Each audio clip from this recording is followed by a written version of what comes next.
Depuis la formation de la Terre, la radioactivité est présente dans toute la matière, celle qui nous entoure, celle qui compose le monde vivant. Tout est naturellement radioactif, le sol sur lequel nous marchons, l'atmosphère que nous respirons et les aliments que nous mangeons. Notre corps lui-même est radioactif. Ce n'est qu'à partir de 1896, grâce à la découverte d'Henri Becquerel, que la radioactivité est devenue un sujet d'étude majeur.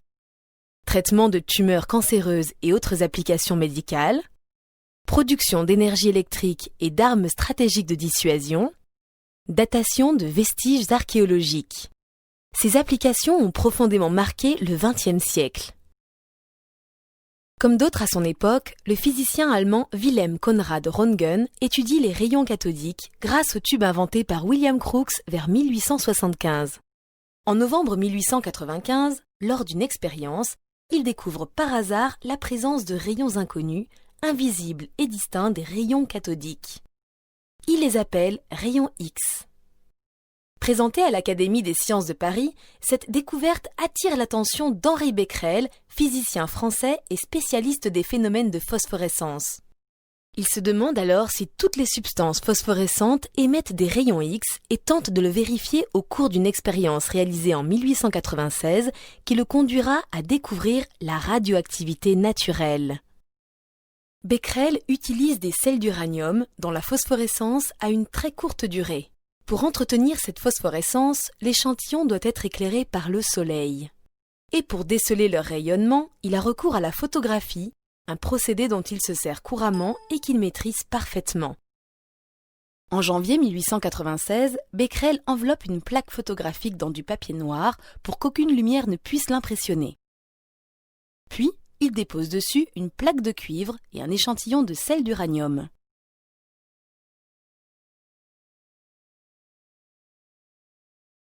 L'ensemble est laissé au soleil pendant plusieurs heures pour que l'échantillon soit stimulé par la lumière et reste ainsi phosphorescent. Lorsqu'il développe les plaques, il constate qu'elles sont impressionnées. Pour affiner ce résultat, Becquerel décide de reproduire l'expérience le 26 février. Mais ce jour-là et ceux qui suivent, le temps est très couvert à Paris. Comme il n'y a pas assez de soleil pour faire l'expérience, Becquerel range sa plaque préparée dans un tiroir. Le 1er mars 1896, le soleil n'est toujours pas là. Becquerel décide de développer quand même la plaque photographique, bien qu'il s'attende à la trouver faiblement impressionnée.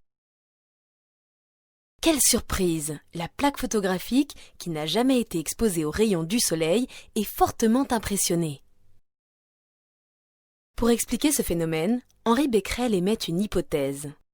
Avant d'être déposés sur la plaque, les sels d'uranium avaient emmagasiné une quantité considérable d'énergie lumineuse. Et c'est cette énergie, transformée en rayons X, qui a impressionné la plaque photographique.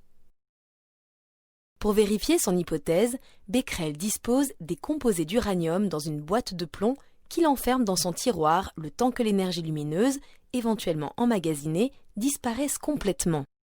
Ainsi, cet uranium ne pourra pas impressionner une nouvelle plaque photographique. 2 mois plus tard, Becquerel réalise l'expérience. Nouvelle surprise, la plaque photographique est quand même impressionnée. Becquerel retente l'expérience à plusieurs reprises et obtient le même résultat à chaque fois. Il en conclut que ce n'est pas l'énergie lumineuse emmagasinée par l'uranium qui impressionne la plaque. Becquerel élabore alors une deuxième hypothèse. Il suppose que l'impression de la plaque provient d'une certaine forme chimique des composants. Pour tester cette hypothèse, il reproduit l'expérience avec plusieurs composés d'uranium, phosphorescents ou non phosphorescents, puis avec des corps phosphorescents autres que des composés d'uranium, comme la fluorine ou le platinocyanure de barium. L'impression de la plaque se produit avec tous les composés d'uranium, phosphorescents ou non, mais avec aucun des autres composés phosphorescents. Becquerel a ainsi démontré que l'émission de rayons par les sels d'uranium n'est pas liée à la phosphorescence, que les rayons ne sont pas des rayons X, mais des rayons propres à l'élément uranium.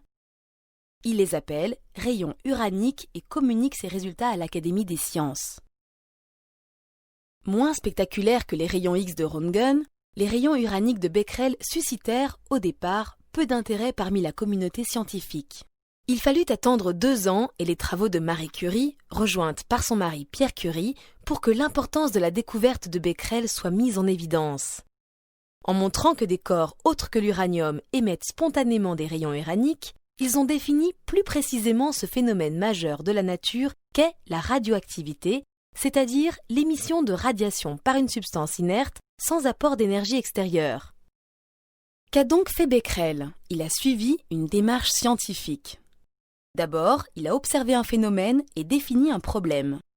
Ensuite, il a émis des hypothèses. Il les a testées jusqu'à résoudre son problème.